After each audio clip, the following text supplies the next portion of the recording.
I'd like to have you all give a round of applause to our Senator, Mr. Leahy.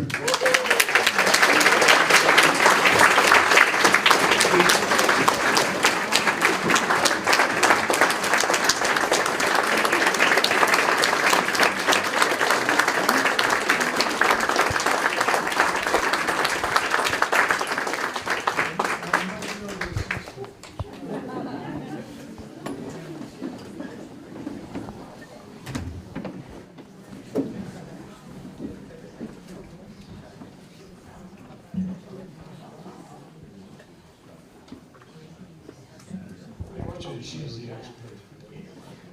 It is on now.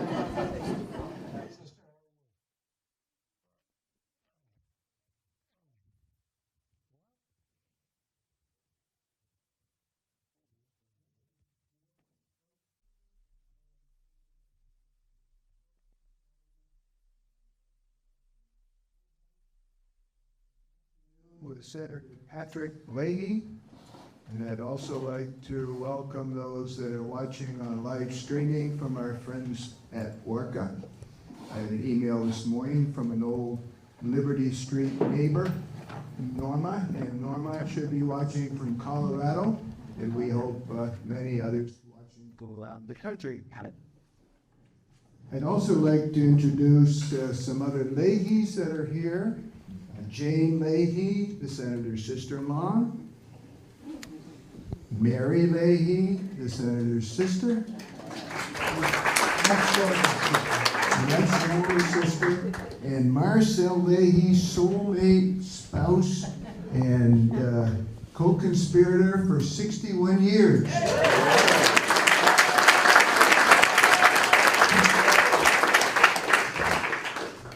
One other person I want to introduce is Maxine Leary, who was a senator's teacher. Maxine, stand up and wave to the crowd.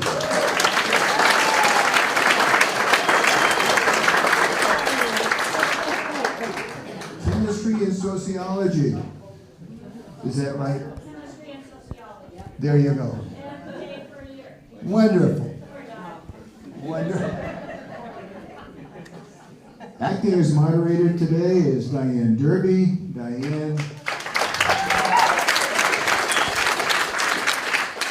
served for 6 years as press secretary to Senator Jeffords. Can you turn the mic up? Sure. I guess I can talk louder. Yeah, talk louder. And 10 years, Diane served for 10 years for Senator Leahy as his local representative out of the Montpelier office. And we all know her now as senior editor at Vermont Digger. So we want to welcome Diane as our moderator. And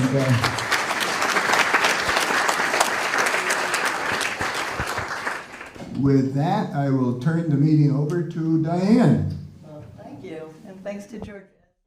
Everyone at the Historical Society for pulling this together. It's really great to see such a crowd, and it's really important that the Historical Society just does great work to keep us all reminded of what came before us and inform us on what's to come in the future. So thank you, George.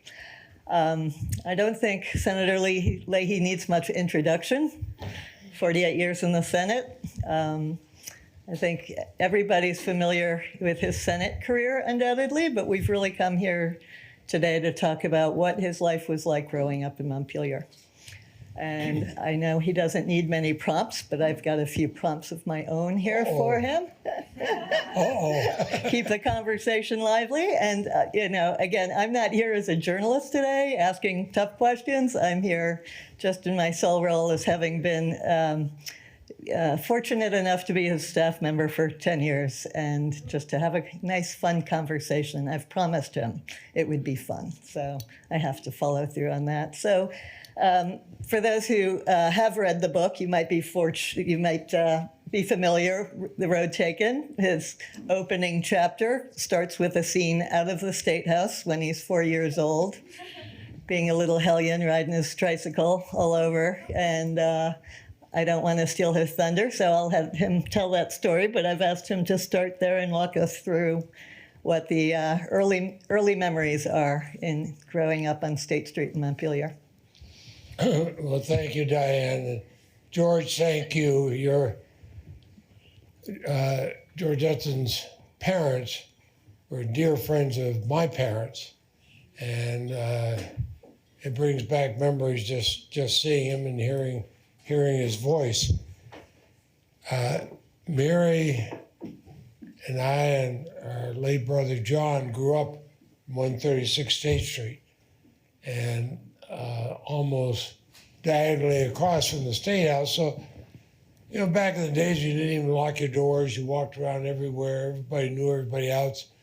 And one of my buddies and I decided, let's go explore the State House. We'd been there with my parents, but we had our tricycles, and we went up and went in side door, and nobody's around. So we dragged the tricycles up to the second floor, and we're in a nice room. Found out later it was the Senate chambers. And we said, let's race down the halls. So we raced down the halls. Here's an open door. We go barreling through it, wham, up against this desk, which was 27 feet high, at least it looked to us. And a man leans over and goes, yes. And we said, hi, are you the governor? I am. Now get out.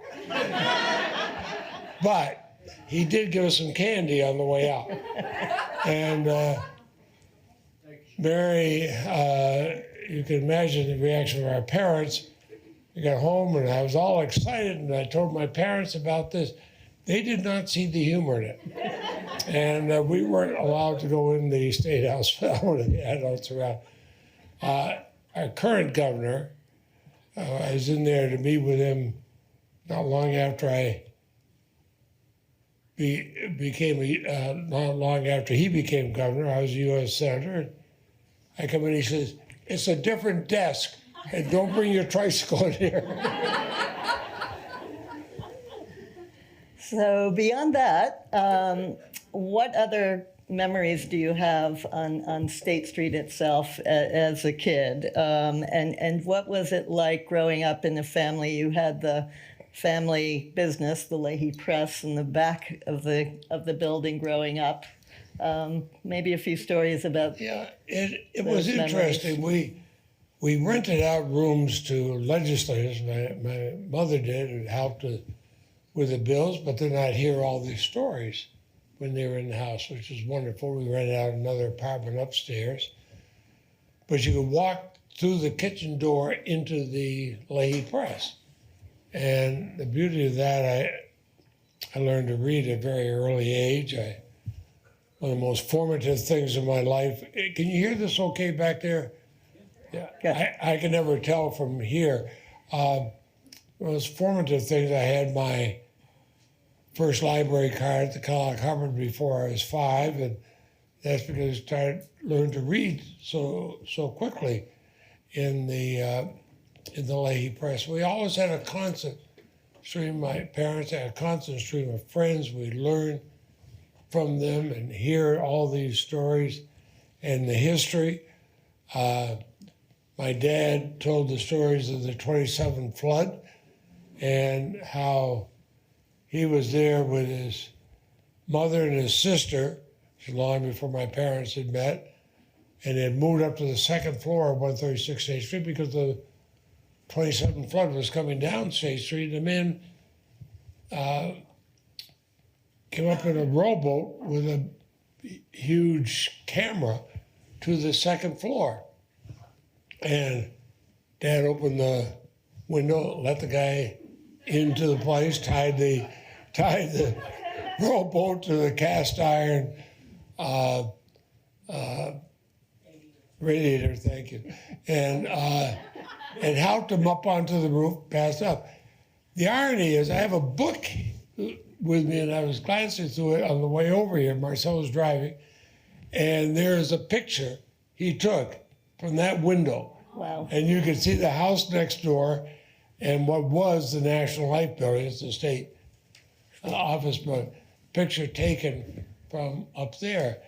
And, you know, you'd hear these stories, and then, of course, later on, we had Irene, and that brought us from our home in Middlesex. The next day was a beautiful day, and flew around the state, saw everything that was going on, and saw on the phone from the helicopter to Washington seeking aid for the, and I don't want to go too long, but I'll just close one thing. When this last flood came, and I'm watching on the news, and in buildings at different companies at the time, but buildings where I used to deliver newspapers, the Montpelier Argus, afternoon paper. I didn't want a morning paper. But buildings where I delivered it, here the businesses in them destroyed. And I was literally in tears. I've never lost, even in the Senate and everywhere else we've lived, I've never really lost that feeling of growing up in Montpelier. Yeah. And And I went to high school at this building, as did my sister. She's much smarter, and our brother, who was really smart. so we want to talk a little about how your early experiences shaped how, you know, your career in the Senate. And your father was a real historian, knew everything, told you stories of the State House. You met the governor when you were 4 years old. How did these early experiences kind of shape you to get you involved in politics? Well, I learned a couple of things from my parents. You know, my father had to leave school about 12 or 13 years old when my grandfather was a stone carver in Barrie, Patrick Leahy, died, and Dad had to go out and support his mother and sister. And it was a different time. I've never forgotten the stories. There'd be signs that say, no Irish need apply. Or if you weren't smart enough to figure that out, it said, no Catholic need apply. And but Dad became a printer, and eventually one of the best in the area, and started his own printing business, the Leahy Press, which is still there. But he regretted not being able to finish school, but he became a self-taught historian. He read everything. He had a almost photographic memory of history. He'd get the Sunday newspapers and just devour them and talk about it. And so much so that our kids, when they were in college and they had a history exam coming, they'd call, let's call Grandpa Leahy and double check these answers.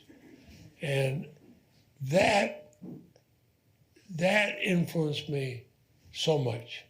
Now, my Italian mother, our grandparents immigrated to Vermont from Italy.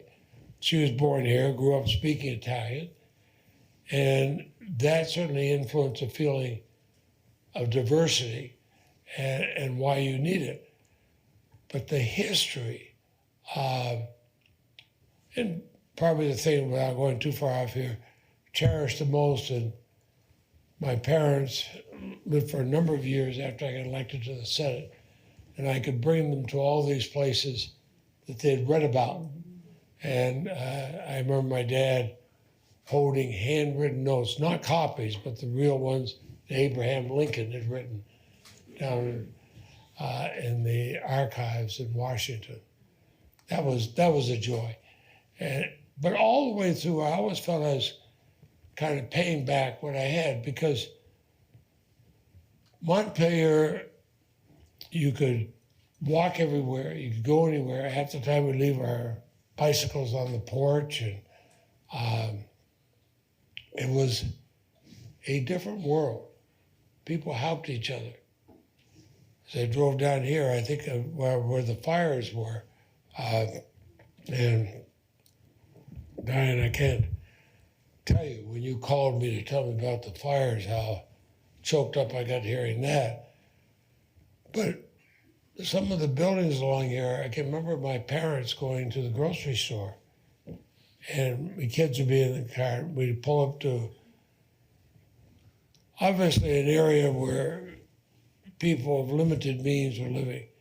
And my dad opening the trunk, taking a bag of groceries up to the second floor, the rickety stairways outside, knocking on the door. People would come to the door and hand them the groceries. And they'd say thank you, and they'd leave and get back in the car. Mm-hmm. Never told us who the people were. He just said, if people were in need, help them. Mm-hmm. And it meant a lot. You touched a little bit on your library card at the age of 4. Yeah. Maybe you also talk in your book a little bit about being in the supermarket, looking at comic books. You had only sight in one eye, and so reading became your passion. And maybe tell us a little bit about what did the Kellogg Hubbard Library look like when you were a 4-year-old? I know the Leahy wing wasn't built yet, so we can save that. No, I couldn't do that. I couldn't do that at the age of 4. But no, I was born basically blind in one eye. It's like you had severe macular degeneration in one eye. So sports are a difficult thing because of lack of depth perception. And that brought about the accident I had last year walking upstairs. But reading, I only needed one eye. And we had and here's why individuals are important. I don't know, do any of you remember Mrs. Holbrook? Okay, I see a few hands go. Good, thank you. I'm not that old. But Mrs. Holbrook was the librarian. The library was in the basement, and it was very, very small. And I went to St. Michael's Grade School up on the top of the hill. I'd walk down the hill, go in the library. She said, well, Patrick, did you read the book you had a few days ago? Yes, I did, Miss Holbrook. Tell me about it. And I would tell her. She said, good, now here's one by Mark Twain you might want to read or something. And I was, like first, second grade.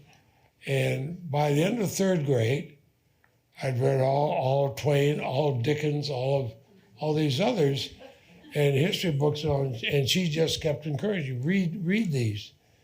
And it was so enjoyable. And I know that when one of the floods here in Montpelier, when that was still there, people showed up from around the city, just ran in and grabbed all the books they could off the shelves, just ran out, threw them in their cars, and to save them, otherwise they'd be destroyed. The flood was over, they brought out every single book, came back, plus about 20% more. Now, when I've always felt that was one of the most important things in my life. And my parents encouraged me to read. After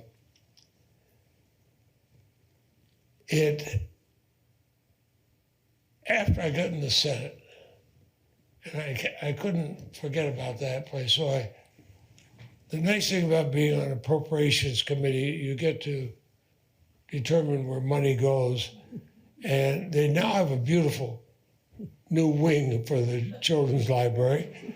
And, well, I commend the architects and everybody else who put wood and stone, mold them together. But you can be somebody who has a reading problem or somebody who's reading several grades ahead of themselves, and they have programs for you.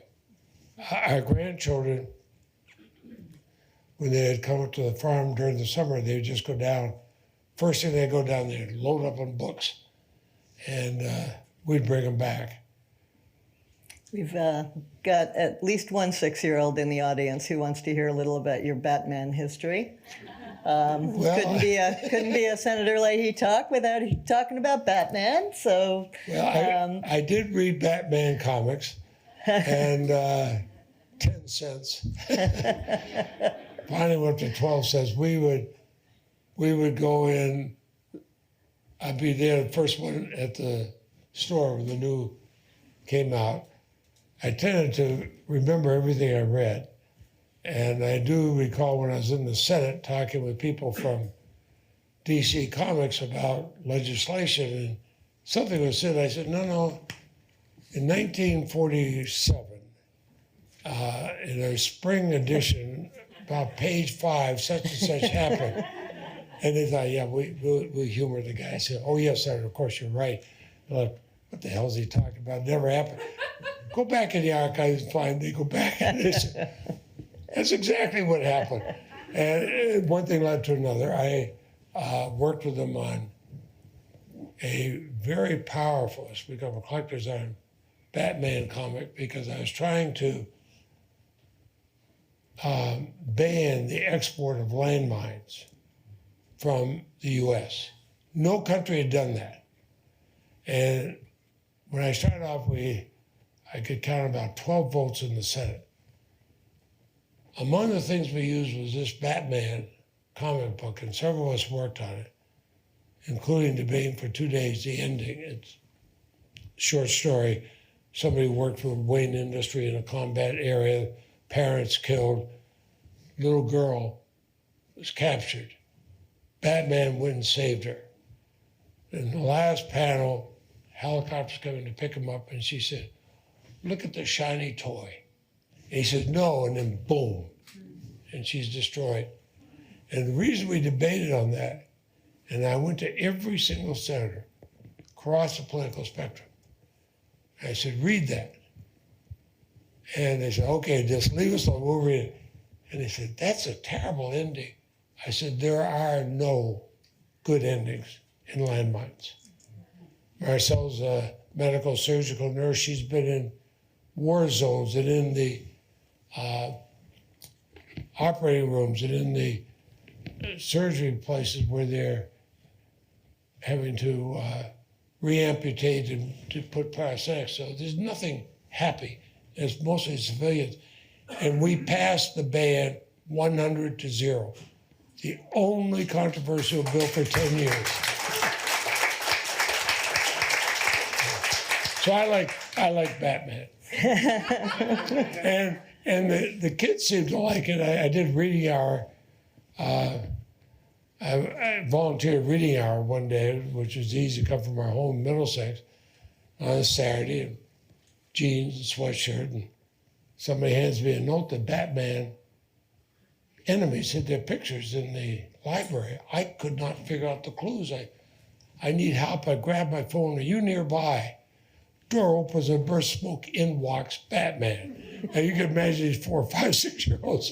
Well, anyway, long story short, he couldn't figure out the clues, but the children did. And on the way out, he says, I want to thank you, children. You're welcome, Mr. Batman. It was fun. So we're going to open it up in a few minutes to questions, but I'm hoping before we do that. I'm getting out of sequence, I know. No, I'm out of sequence. I'm hoping we can back it up a little bit just to get the visuals. What did downtown look like when you were a kid growing up? I talked to Mary a little bit in preparation, and she told me a little bit about the 2 supermarkets in town, the 2 competing downtown supermarkets, and yeah, I worked in one. You worked in one, and I was a meat cutter. Just tell us a little bit about that and the visuals of downtown when you were a kid growing up. That store is no longer there. In fact, there was a fire that destroyed that wing, and then The city center. Ben and Jerry's. Yeah, the city center building. Yeah. Location. But it was a part-time job when I was in high school, and I learned 2 things. One, I learned how to carve meat, but secondly, I learned this is hard work. And I had a lot more, I think I had respect anyway for people who worked in stores like that, but I had even more realizing how hard the work was to do it right. And the difference in people who come into the store, some very nice, some not so nice. But you learn that, and you learn you should treat everybody with respect. And so as part of growing up, most of the stores, we knew the people, we knew the people who ran the stores. I delivered printing there from the Leahy Press. Usually on the way to school, drop off this such and such a place. And it was different. You had Tuttle's, you had all these others. Everybody knew everybody. Yeah. And I mean, someone delivering a newspaper, oh, your mother was just in here. And she forgot this, be sure and bring it to her, whatever it might be. It was a different world. There, you tended not to judge people. I mean, it's a lot different than with my father as a 13-year-old when there were religious prejudices and others. That had diminished substantially. And I remember we used to joke about Mom and Dad being the Democrats. Oh, that's where the Democrats live, over there in that house. But Dean Davis, who's Mr. Republican, lived and is president of National Life, lived across the street. He and his wife would come in and play bridge with my parents, at least one night a week. George Edson, who had introduced me, his father Lando and mother Isabel, our parents would play bridge at their house. One night they played bridge at ours. You know, everybody knew everybody and socialized, but helped each other. Say to my mother, where are you going? Where are you going with that food? Well, so-and-so sick, and I just thought I might help out. And I said, well, who are they? Well, I don't really know them, but they're friends of so-and-so. Mm-hmm. And so my friend brought him supper last night. I'm bringing it tonight. Mm-hmm. And, you know, you grow up in a community like that, that's going to affect you for the rest of your life, no matter what you do. I didn't expect to be a U.S. Senator, but I tried not to forget the things I learned. And so Montpelier has been special. And as Marcel knows, when I watch the news of the flood here this year, I literally sat there in tears. Does Montpelier still feel familiar to you, you know, having grown up here, or does it feel different as just the landscape, the look of the place? Well, the landscape is much the same. And we used to, when I'd have, you know, I had an office here in Montpelier as a senator in that terrible looking post office building. I'm not going to say what I call it, Marcel. I think I've heard about this, yes. Don't. But we drive back to our home in Middlesex. I usually go up, up the hill and go over past what we call Codyville, Yep. and into Middlesex in the back road. And so much that's always looked alike. But the people I knew then, nowhere near as much. I mean, when I grew up, the high school class I was in was only 30 or 40. Is that right, Maxine? 25 to 30. Just 25 to 30. And the sad thing was that more than 10% of the class was dead within a few months after graduation. Several in an automobile accident, and another one of my classmates had joined the military, and the paratroopers, and the parachute did not open. Oh, Every time I parachuted, I've thought of that. well, I think on that note, we can open it up for a little Q&A from the audience. We've got Catherine with the microphone here. Oh, or George, sorry, George. Now, you understand with both Catherine and George, not wanting to really date myself, but Mary and I knew their parents. And they were such here. good people growing up. We'll just bring the microphone over, maybe? Yeah, Thank you. there I go. do have a question, Senator, but first, my parents and yours were friends also. I'm Stan Sloan. Is that microphone on? Is it? Okay. Hold it close. Hold it closer. Okay, is that okay? Yep. And subsequently, I worked for the Congressional Research Service on international affairs and did work for you and your staff as well. Thank you. But my question, and I delivered the Free Press, I have one of those morning routes going up East State Street in the I've winter. never been a morning person. No, I wouldn't do it again. So I would rather have the Argus route, no question about that. But my question is, what values do you think that you came away from growing up in Montpelier that influenced the way that you acted as a U.S. Senator? Because I know that I took away a lot of important values that are still important to me today, and I'm sure you did as well. I'd like to hear exactly how you see that. Well, thank you. It's a good question. I think the values continue at all levels of life. When I was state's attorney in Chittenden County, I was on call 7 days a week, 24 hours a day. You don't see that today.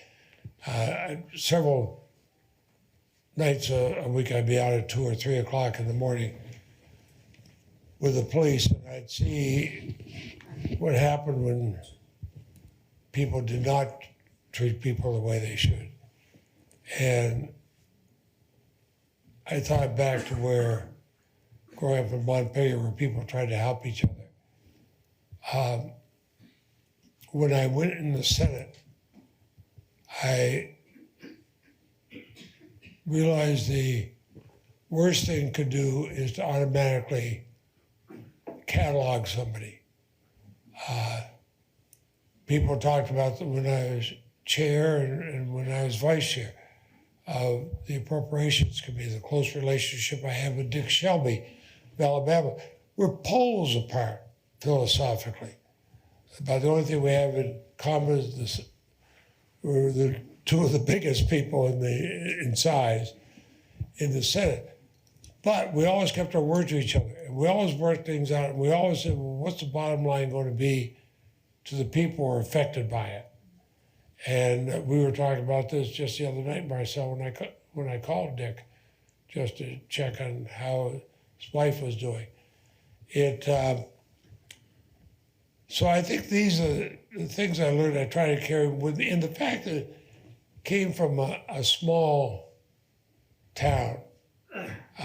People would call us by our first name. They would say, "Oh, great to see you. I saw your sister last week," or I saw your cousin, or whatever it might be. And you realize this is real life. Maybe the best way to answer it is I grew up in a real life. Some of the people, and this is why there's been such deterioration in the Senate and especially in the House of Representatives. People have grown up in a make-believe, go for that moment's headline life. And that's not America. Did you feel the same way about? Sorry? Did you feel the same way about growing up here? I do. I feel I grew up with a sense of community. Grab the mic, okay? Thanks. Okay. I grew up with a sense of strong community, respect for other people, and as you pointed out, not prejudging people and understanding that there are things going on in their life that may be influencing what they're doing and what they're saying. And it's always important to look at that. And in Washington, I didn't see that always happened. No. I couldn't say it better than you just did.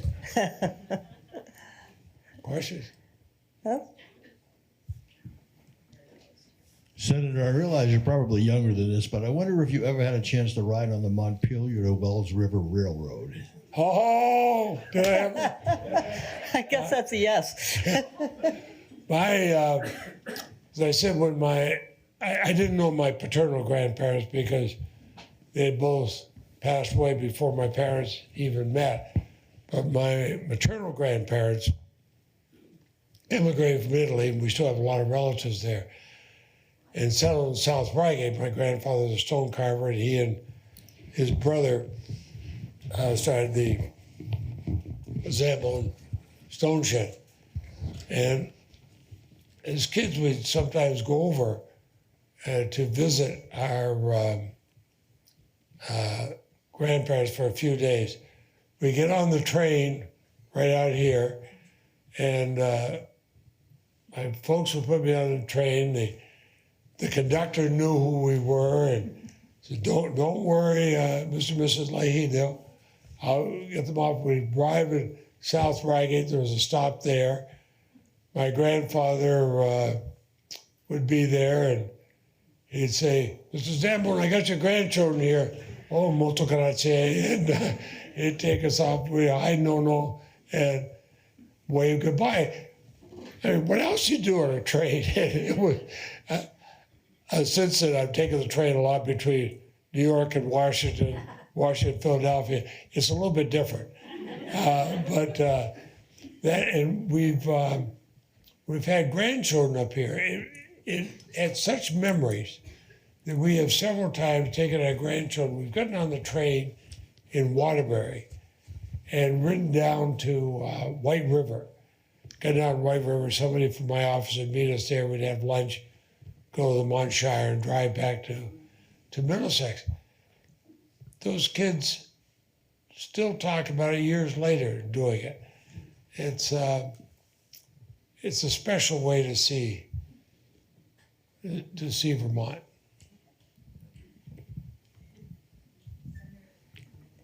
Dawn, yes. Thank you for being here. I imagine that being a senator might be a little stressful. And I wonder, Just talk. I'm Patty Casey. I'm just wondering what you do to take care of yourself to stay so vigorous. I'm fortunate that I married way above myself. I married a compassionate, intelligent, wonderful registered nurse. We had to wait until she finished nursing school before we could get married because somebody had to have a job. I was a law student, and but she has gone all over the world with me. We've done things together. We've had watched raising children, spending time with grandchildren, caring for her mother for years in her later life, and learn about human beings. Now, I'll tell you a secret. Don't tell her I told you this. But when we first started dating, she and her parents would only speak French at home. And I had to dramatically improve my French so I could understand what they were saying about me. Is that right? There's nothing wrong with that. But I think that being able to come back home, I was home several times a month. And the nice thing is it's not that long a flight from Washington during the time I was in the Senate. And I'd get to see people in the grocery store, pick up my newspapers, do whatever I was doing. And people would stop and talk. And you realize what you're hearing from people in the store and walking down the street might be a lot different than what you're hearing on pundits on national television from the right or the left. And that helped keep me anchored. I know I've had different senators who have come up here in both parties and stay with us at the farm and go around. And every one of us said, this is different than my state. And I take that as a compliment because of the way we could be. And even when I was president pro tem, and I'd walk around with this entourage of armed guards because you're third in line to the presidency, there was only one time that I was really glad to have him, and I was here in Vermont. And I was in St. Johnsbury. And this little guy comes up to me, and he says, Pat, do you remember me? I said, I'm sorry, I don't. He said, well, we met before. And I said, well, when? He said, 1974. And I said, well, I wasn't in the Senate in 74. I was state's attorney. Yeah, and you threw my ass in jail. And I've been wanting to talk to you about it. Now, I had an airplane to catch. We're in St. Johnsbury, even with these guys, with their police cars. I said, I got to catch a plane. No, he said, I've been meaning to talk to you. I'm thinking, if this guy's been meaning to talk to me for 40 years, I don't want to talk to him. And one of the agents, who's a lot taller than I am, leans over, says, why don't you talk with me? I have no idea. But I felt like saying, you weren't the only person I prosecuted. I was there for 8 years. I'll also just add this quick addition to that. I think you wake up very early in the morning and read every local paper in the state of Vermont, even when he was in DC, because I'd call him in the morning with some news because I was his eyes and ears for Montpelier for many years, and he'd already know it. There was nothing I could tell this man that he hadn't already read by 7 in the morning. So that kept him young, I think. I think Digger in 7 days is so good at getting stuff out, and the other newspapers I can read online. I think local news is very important. And it's diminishing because of the cost and everything else. And you lose on that. And I think maybe that's one of the effects it's having in the Senate and the House, that they're interested in what's going to be on that 30-second bite somewhere in national news. Hi, Yeah. Senator. Can you hear me? Yep. Okay. My grandparents were sort of on different. Hold the microphone Hold it a little bit close, closer. My grandparents were on different sides of the aisle during the strikes in Barrie. My grandfather was the comptroller for the Rock of Ages. My grandmother was the cousin of the socialist mayor in Barrie. Oh boy, that must have been fun at home.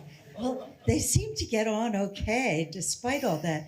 And I'm just sort of wondering if you have any memories of that time. The other thing I remember is, like, I grew up more in New York, sort of back and forth between New York and Vermont. But in Vermont, there was a big competition between Barrie and Montpelier. Montpelier was bad and Barrie was good. That's how I understood it. And so anything you want to comment on. Well, the strikes were before my time, but I do know that you go through one of the cemeteries in Barrie and you see a tombstone with Patrick Leahy on it. Now, some of my opponents have said, damn, wrong one. But that was my grandfather. My father was born in Barrie. And we always had friends in Barrie and Montpelier.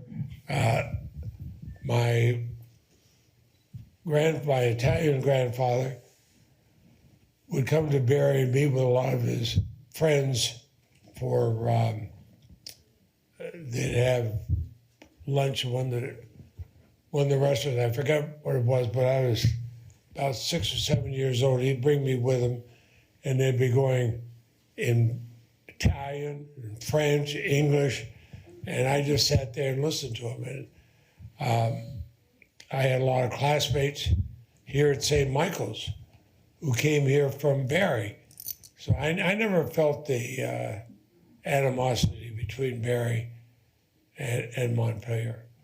And I could never understand it when I have been told about it. Well, Thank you. thanks. Hello, Senator. My name is Liz Dodd, and I've moved here from Washington, D.C. about 42 years ago. And my husband was Tom Dodd, and we've spoken about this before, and Tom was with WDEV, and he was a reporter for WDEV for many years. But I wonder now, given everything that this wonderful community has been through in the last year particularly, in the last few months, what advice you have that you, in the wonderful career that you have and the wonderful giving person you are, any advice that you have about how we might best get through what we have to deal with in coming through where we're at now? Any suggestions?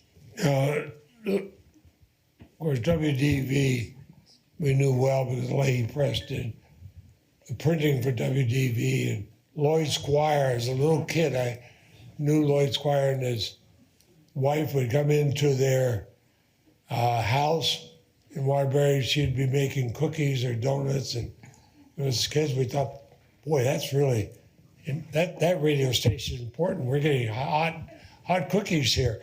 But we sometimes forget how small our state is. And there's some trends that bother me. Our graduation rate from high school is diminishing. Too many of our young people are leaving the state, and we are, the average age is going up.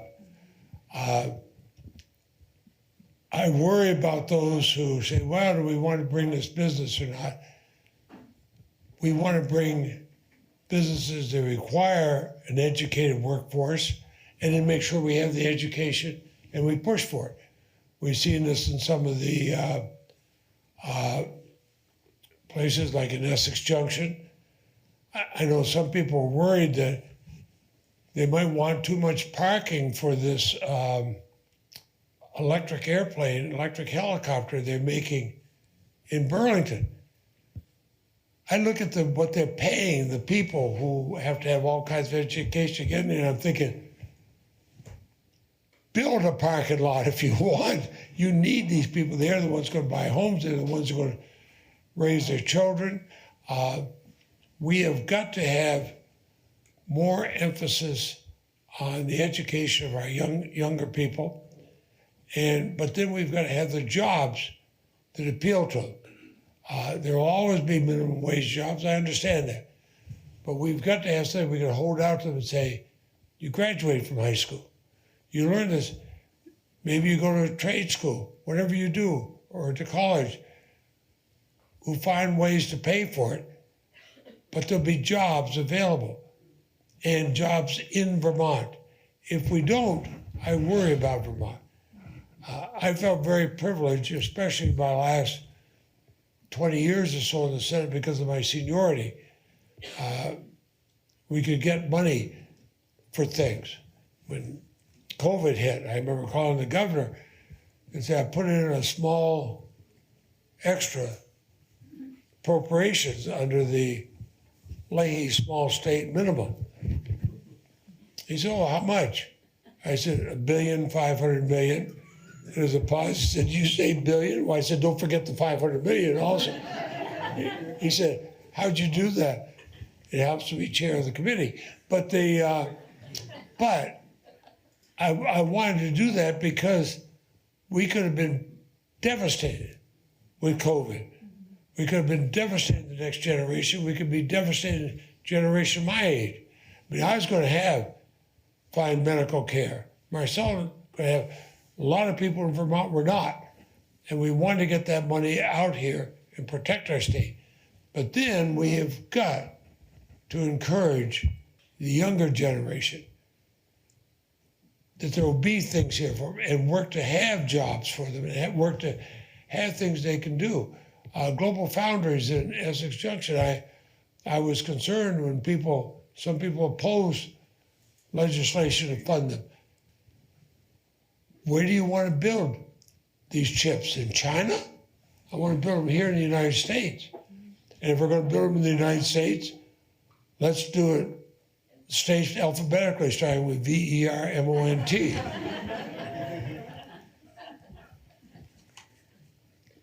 Senator Leahy, I'm curious. George Edson here is kind of our MC, and I'm wondering if you have any reflections or remembrances of his father's, Landell's C.H. Cross Bakery. Oh, I do. I also delivered newspapers there, and I love the smell of coming in, and I would get the Diarthes, Norman Diarthes worked there, and others. But I'd come in and talk, deliver the newspapers. I remember fresh food. When you grow up with an Italian mother, you get used to home baked things, and this was cross baking was close to home baking we could. But I also saw the pride the people took in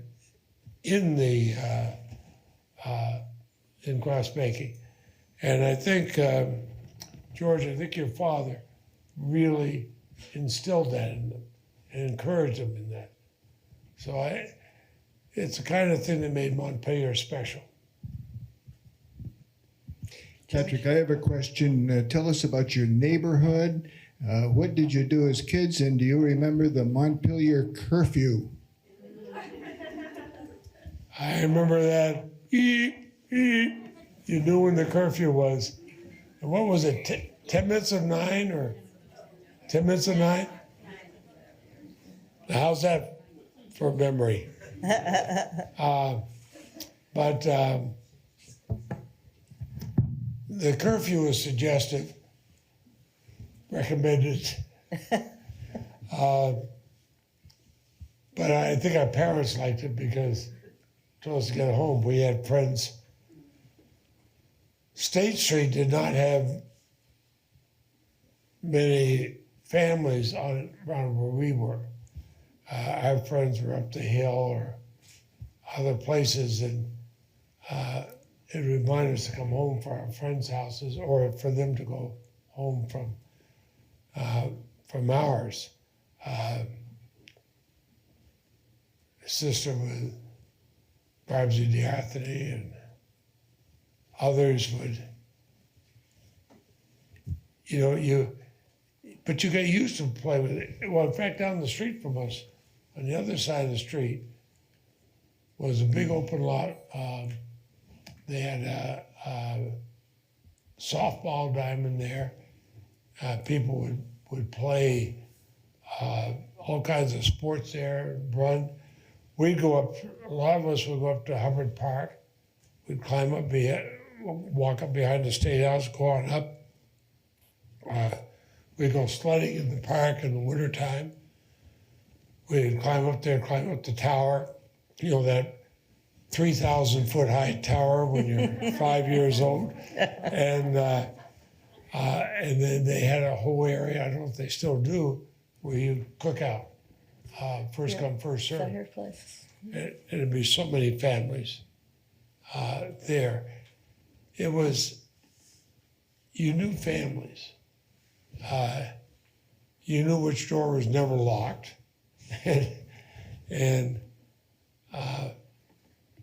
But you also knew you had to behave yourself, mostly. Well, I behaved myself. I worried about my brother and sister, but I got to look. That one. My sister was listening. Yes, sir. Senator, it's good to see you again, especially in this capacity. You did good things, you do good things, and you continue to do good things. I don't have a question, but I'll sit down quickly after this comment. I said, you do good things. My wife and I arrived here in the States in going on 40 years. And what you represent is one of the reasons that we're still here. I said you do good things. Fact is, in church this morning, the pastor kept saying, thank you, God, thank you, God, thank you, God. I don't think God would mind if I said, thank you, Senator, thank you, Senator, thank you, Senator. And as I close, I'm looking around as I hear you talk about values, from human values, family values, vision. And as I look around here, I see one or two youngsters. And it is good that they're hearing you. I spoke to Elizabeth here to my right, and my question was, is this your first of a series of interactions? I don't know. However, I do hope it's not your last as you go across this state. Our young people need to hear you. You're an icon, or whatever you want to call it, a role model, etc. You and the Mrs. Senator, okay? That's factual. They need to hear that. I read about your being here today in the 7 days. And I said, I'm going to be wearing a suit tomorrow because I'm going to church. And afterwards, I'm going to keep on that suit because I'm going to hear a person who continues to make a difference in our society, in our human family. Our kids need to hear that. I'm active, that is, I participate very actively in our school board meeting there in Fairfax. And the adults, some of the adults who come, bring some very negative and provocative stuff. And I've heard more than one student at that school shush some of the adults because the adults are not bringing a percentage, but a distinct percentage of bringing verbiage that's not good, either for the students or our teachers or administrators, etc. Again, I say, the body, us as a state, to say nothing about the nation and foreign stuff, needs people like you to be. You're doing good things. You'll do more. There's a scripture that says in gospel that we are expected to do more and greater things. Your presence encourages people to do that. Your profile encourages people to the reality that it can be done. And I thank you again. Thank you, thank you, thank you.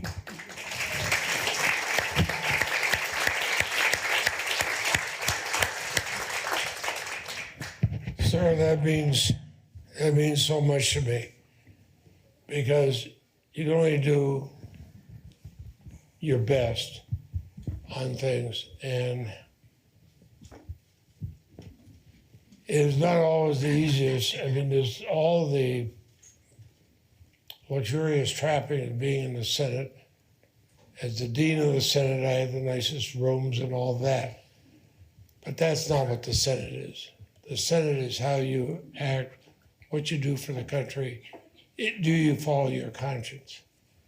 And one of the reasons I like coming home so much, that people like you and others would renew in me. It's not about me, it's about all of us. And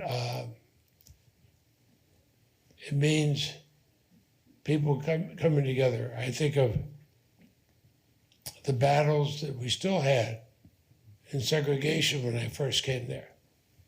I remember talking with people like Hubert Humphrey, who talked about how he fought that. I think of two of our granddaughters, one white, one black, walking down the street here in Montpelier. The white granddaughter lives here. She was asked, well, who's this? She said, my sister. And I don't think I could have done 48 years, or done the things I'm most proud of, if I couldn't come back to Vermont. And my son and I talked about this when a few years ago we're basically making up our mind not to run again, even though I knew I could be reelected, that we wanted to come back here. We were both born in Vermont. Our roots are here. We believe in Vermont values. And so we came back. And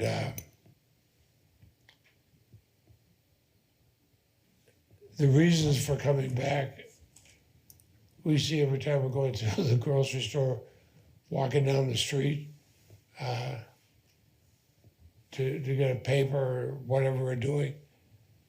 We run into people and we hear it at all ages, all income levels, everything. And we just hear the reasons why we come here, including people who agree or disagree with me on issues. We can at least discuss it. And I watch how the House and Senate have degenerated. People forgetting they have an oath to the Constitution. They have an oath to respect all of us, and they're not. They're respecting their own individual advancement or whatever else. And that's wrong.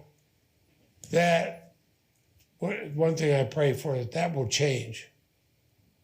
And we made our first trip back to Washington a couple of weeks ago. 2 or 3 days, running into some of my friends. I was pleased to hear those who want it to change. I'm distressed at those who don't want it to. And that's a terrible mistake for our country. We're a good country. We have good values, but we have to fight to keep those values. And when children go to school, they have to be taught those values, real values, not sloganeering. And they have to, I'm thankful, I'll stop with this, I'm thankful for the times when I finally realized why my parents stopped on the way home after leaving the grocery store, climbed up those rickety stairs, knocking on a door, leaving a bag of groceries. And I think of all the, well, you know, we're saying the same thing. It's keep our values as Vermonters. I wish the heck the rest of the Congress would.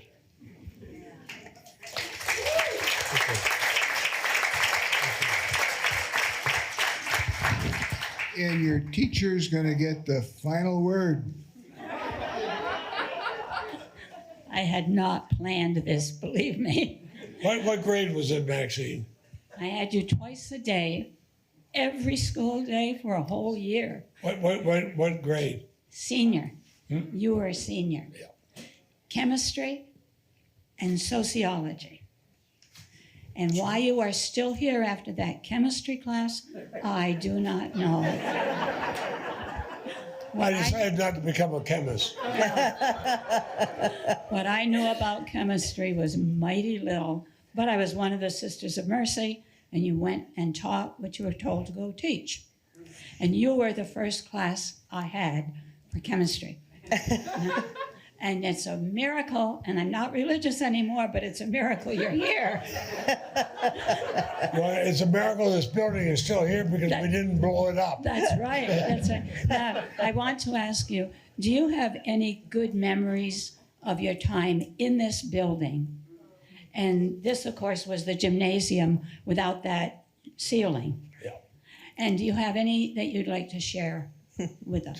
Just seeing my friends walking in, you know, we'd walk from home, and I'd walk home for lunch, sometimes down the railroad tracks, but